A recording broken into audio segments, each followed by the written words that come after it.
Hey, this is Ariana Rollins. You're listening to the Manifesting Guide podcast. Is happiness important? Is it essential to being successful with manifesting? That's exactly what we're talking about today on the Manifesting Guide. But just before we do that, if you're tired of pushing and forcing yourself to get things done, get your manifesting kit so it'll help you manifest without force or frustration. It's completely free. Go to highertrueself.com/freebies. This is episode 55. Is happiness essential to success with manifesting? Well, it's not only something that happens after you're successful, it's actually a prerequisite to your success. Happiness is not overrated. Let's start with a little equation. I kind of like equations. Desirability equals love. Love equals desirability. I'll explain. I advise all my clients and everyone I speak to that you only ever actively work on an objective, an intention, a goal that has a 10 in desirability on a 1 to 10 scale, 10 being most fulfilling. When there's not a true 10 in desirability, the stamina and emotional fortification isn't there to nudge you to stick with it. The energy isn't there for you to follow through on the creative insights to overcome any obstructions that might come up. And if it's big, if it's meaningful to you, things are going to come up, whether it's your mindset or just something happens in life. You now feel taken off track and you got to focus on that. A 10 in desirability feels like falling in love. Not falling in love with the person, but that's not a bad way to think about it, but it's more falling in love with the object of your desire, your intention. And love is a manifesting force, probably the most powerful next to gratitude. Remember back to a time when you realized that you love someone. Did you have to force yourself to think about the object of your love? Not likely. It probably was the exact opposite. You had to pull your attention away. Well, why is that? Besides the obvious feel-good hormones flooding your body, you felt good. It felt good thinking about your loved one, thinking about how it felt to be around them, and likely your beloved felt when you were thinking of them. That felt good to them. The person wanted to be near the person who was sending those loving thoughts. I'm going to repeat that. It's really important. The person, your beloved, wanted to be near the person, as in you, who was sending those loving thoughts. The person reacted and responded to your desire. Well, manifesting works the same way, with one difference. You have to love it. You have to love the idea of it before you get it. Before you get to experience it, before it's in your bank account, before it's in your bed, before it's in your car's garage, okay? You have to love the idea of it. And think about it this way. These loving thoughts, as you connect to your desire, they become manifesting power. There's an energy that gets transmitted. So how do you love something that you want before you have it? Well, keeping your mind on the loving experiences of you having, doing, and being what you want, or being around that person that you want to be around, and holding that, even if you've never had it before, you've got something similar that you can connect to. So right now, I'm going to give you a quick exercise. If you're not doing this while you're driving, just gently close your eyes for a moment. Take a cleansing breath. Exhale out the earlier part of your day. Focus on your heart. And remember a loving moment. Just remember a loving moment. Now, that was pretty simple, right? Now, that's the kind of love that you want to tap into when you're thinking about your objective, your goal, your intention. Now, for most people, though, focusing on something that's not right in front of them isn't easy. And to add to that, we have a lot of other things to focus on, the things that we have to do. like our work, cleaning our house, making food, driving our car, and on and on and on. A lot of things pull and demand our conscious attention, taking our attention away from focusing on our desire. And we all know the power of maintaining a sustained focus. And when we do that with something we want to manifest, it accelerates the time for it to come to us. So, what if there were a way to maintain focus on what you want, say 24 hours a day, 7 days a week, with very little effort? Would you want to know more? Well, that's what I love to teach in the Highest Potential program and with everyone I work with, is maintaining that focus. But it's not you consciously having to think about it every minute of every day. It's allowing a part of your unconscious to take it over. So you can do what you need to do, work, clean the house, take a walk with the dogs, things like that. Let's talk a little bit first about how your consciousness works. Let's separate it into two components for simplicity's sake: the unconscious and the conscious. What your conscious mind is skilled at and what your unconscious mind is skilled at are two different things. Think about it like this. Your conscious mind is your eyes and ears, your receiving, and your deciding part, what you're going to put your attention on. And it's supposed to be the decider about what you want. It's the conscious awareness. That's your conscious creating power. But for the most part, we aren't trained in how to use this part of our mind, and we relinquish the power, unfortunately, to situations, thinking that we can't have what we want. We just got to accept where we're at, and we really don't have a right to choose. So what can happen is that these become blinders and they're biases. There's a whole body of work, and I absolutely love Eckhart Tolle. But sometimes people can take his message in a way that limits them. What do I mean by like that? Well, accepting what is. Byron Katie, also fabulous teacher, that accepting what is. Well, how do we accept what is and still want to manifest, still make positive changes in our life? We have to recognize that accepting what is means we're not getting all anxious and upset. It's just like, okay, even keel. But in the background, we're working on refining it, improving it. There's nothing wrong with that. That's what it means to be a human. We're refiners. So if we have a bias and it's like, well, no, I just should settle, I'm 50 years old and my marriage is okay, He or she doesn't hit me and for the most part we get along, but your heart's not in it. So that becomes a blinder. And it blocks you from your inherent power to change anything, because as soon as you start to change it, that bias comes up like, I don't want to be 50 and alone. It's good enough. It's okay. So what you want to manifest, no question, needs to have your commitment behind it. There can't be any settling. There is a driving passion for you to have that maybe new relationship, okay? So when you tap into that creative power that your conscious mind has to make choices, to put your attention in a direction and embrace your creative power, then you have access to a creative force for change.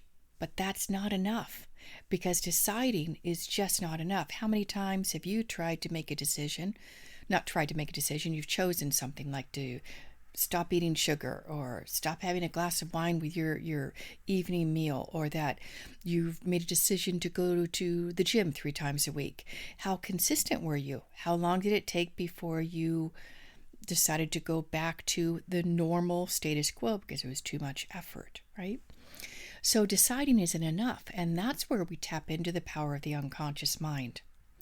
Now, the unconscious mind is a creative, raw power. it's you communicate it, and it communicates to you through your intuitive mind, and it's just waiting for you to tell it what you want. And then it gives you intuitive messages to bring it into reality, to make it happen. It's the helper for you. It's the helper for you to manifest. But for the most part, we have cut off its access to our life. We don't listen anymore. We stop following those synchronistic messages. We stop listening to our intuition. We start being rational and logical, and we ignore the deepest desires of our heart.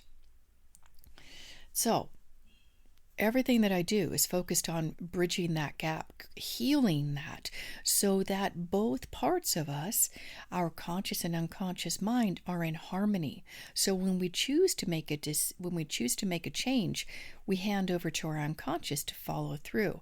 So again, if you think about, and I've not mentioned it in this podcast, but I've talked about it in many others, if you think about the body as a storehouse of the unconscious mind, it includes all your experiences, including how you felt about them as they happened. Now, some of those experiences became useful habits for later, like how to drive a car, work a computer, work on your smartphone, ask someone out on a date, on and on. Your unconscious mind is the record keeper of all your experiences, your scribe, in a sense. It's faithfully recording all you see, hear, and your conclusions. Those are the decisions made by your conscious mind, what that experience meant to you. Now, these conclusions, these are important. These are really important, so pay attention. These conclusions are judgments about whether something is good or bad. And these judgments, they're emotionally powered, become automated. So you don't have to decide fresh every time. Do I like onions? Oh, I don't know if I like onions. Ooh, I don't like onions. Okay. So you judge it, okay? So when you go to a restaurant, you ask the waiter, hey, does this pasta dish have onions? And you say, oh, it does? No, thank you. Okay. So it allows more of what you've decided is good and less of what you have decided is bad. The unconscious mind blocks the so-called bad experiences that you don't want to have again. Your conscious mind, by not enjoying that experience, literally creates the block and says to the unconscious, not that again. And then the unconscious mind follows through on ensuring it doesn't happen again. This is where it's very sad, because say you fell in love and it was, sadly, it ended and you were heartbroken. You grieved for months. And a part of you says, no, I can't risk my heart like that again. I'm not falling in love that way. I'm only going to be with people who love me more.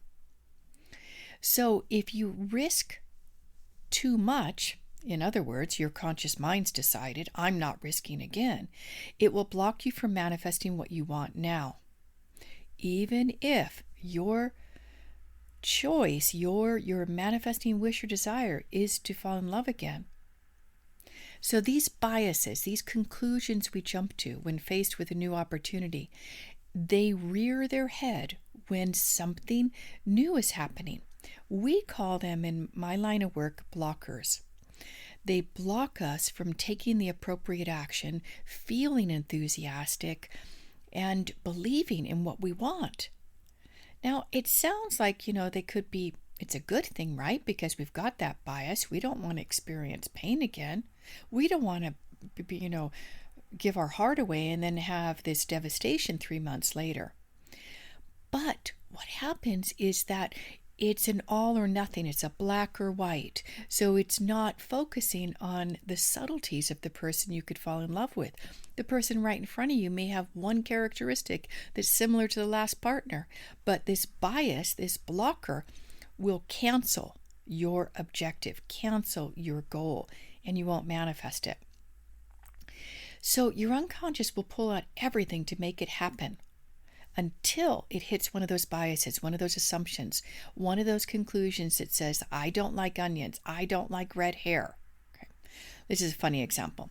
Say, for example, you don't like or trust people with big heads. Now, unbeknownst to you, you don't remember, but your uncle yelled at you when you were little, and he was so hard to be around, and he had a big head. No big deal, right? Well, it could be a very big deal if you want a new job that pays really well and the person interviewing you has a big head. Or you go on a first date and everything about that person is just perfect. But then you meet them in person and the person has a big head. Now, you may not have conscious awareness of this bias, no conscious recall of the big head judgment from when you were a child, but guaranteed your unconscious mind remembers how hurt you were by the uncle, and it's going to do everything it can to protect you from big heads. And one of the ways it will do to protect you is creating immediate distance between the big-headed person in a variety of ways, like messing up the first interview or insulting your date, or maybe you're on a prospective you're with a prospect for your new network marketing company and you're fire hosing the prospect. So you're guaranteed there won't be a second date, there won't be a second interview, and no second conversation with that prospect. Again, you might say no big deal. Well, it could be a big deal if the only thing that's keeping you from your desired outcome, the thing you want most, is your perfect job with that fabulous salary, a great boss, meaningful work, great team to work with. The only thing keeping you away from that perfect manifestation is the judgment of not liking big heads. Okay. Now, someone who's a student of this work and they know the value of harmonizing their conscious mind and their unconscious, they would likely sense and be aware of that bias when that blocker was activated, and they would have tools to gain control over the reaction so they could perform eloquently in the job interview, get that second date, and be able to rise above what happened in their history. And remember that dictate, avoid all people with big heads. Now, for the most part, most people don't have that conscious awareness of that bias, let alone a way to rise ahead above it, so it's no longer controlling your choices. Are you starting to see how useful it could be to sidestep your history and be able to face situations as they are? Imagine the freedom. Imagine the manifesting possibilities to be able to consciously create new experiences, new successes, and not be controlled by past limiting experiences or fear of repeating the past. To be free of negative expectations and to be filled with love and desirability for what you want to manifest. Happiness is not overrated. Any time that we are feeling a lack of joy, love, harmony, and upliftment, a blocker is running. Well worth repeating that. Anytime we're experiencing less than joy, happiness, upliftment, and fulfillment, a blocker is running. Now, I'm not saying that sometimes we're going to get sad. Maybe we'll experience grief or frustration. I'm talking about something that's sustaining and that your concern and focus is on the mood, okay? That means a blocker is influencing your thinking and feeling. So, to be free of negative experiences and expectations is to be filled with the love and desirability of what you want to manifest. Happiness is not overrated. Having your heart filled with everything that's going to be possible when you manifest the love of your life, the new job, or the new car. So nothing intrudes, not your history, not fear, not doubt, nothing but your loved one, the beloved outcome you want. So let's get back to love as manifesting force.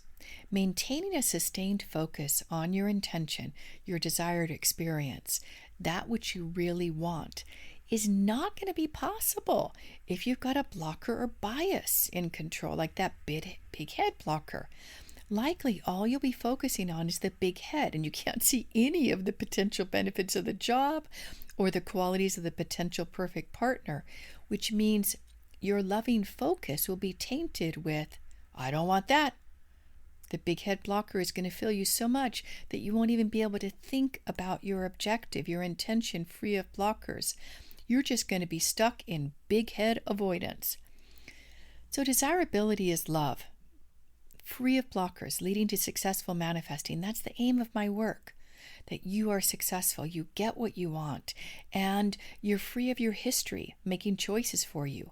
You're free of past limiting experiences standing in your way. I would love to share that work with you. Ooh, I enjoyed that podcast. I hope you did too. So we're going to wrap up now, and I will make sure you get access to the gift so you can continue this work we're doing right now, learning about what is fear of success. That's a blocker. And you can get that in the manifesting kit at highertrueself.com/freebie. And that will show you how to manifest without force or frustration. And remember, as we wrap up, when you confirm yourself and stop looking to others to recognize you, it frees you to be yourself. Self-confirmation frees you to succeed on your terms. Thanks for listening.